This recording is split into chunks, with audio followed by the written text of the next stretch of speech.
আজ চলে গিয়েছিলাম খাদি মেলায়। তো দেখলাম মোটামুটি নামকরা যত খাদি দোকান আছে, সব দোকানেরই একটা করে এখানে স্টল আছে।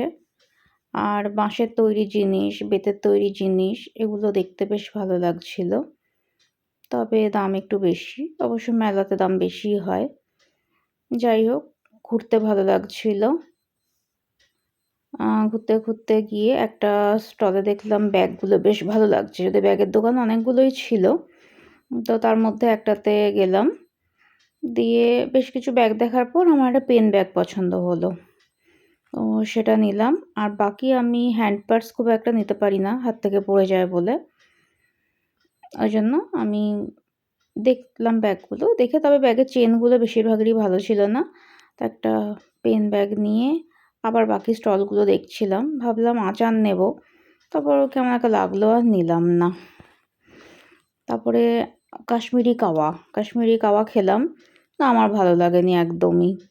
তবে হ্যাঁ, ঠান্ডার মধ্যে একটু গরম জলে গলাটা ভিজিয়ে নেওয়া হলো, এই যা। পাটিসাপটা বিক্রি হচ্ছিল, পার পিস 40 টাকা। ভালোই লাগছিল। আর কাশ্মীরি স্টলটা যেটা ছিল সেখানেও কালেকশন বেশ ভালো। বাকি বেরিয়ে এলাম। বেরিয়ে আমার যেটা মেন মেলার আকর্ষণ বাদাম ভাজা। তো একটা জায়গা থেকে বাদাম ভাজা নিলাম। খুব ভালো লাগে এই মেলাতে গেলে আর কিছু নিই না নিই, বাদাম নিই। তো বাদাম ভাজা নিলাম, একদম সামনেখানেই ভাজছিল।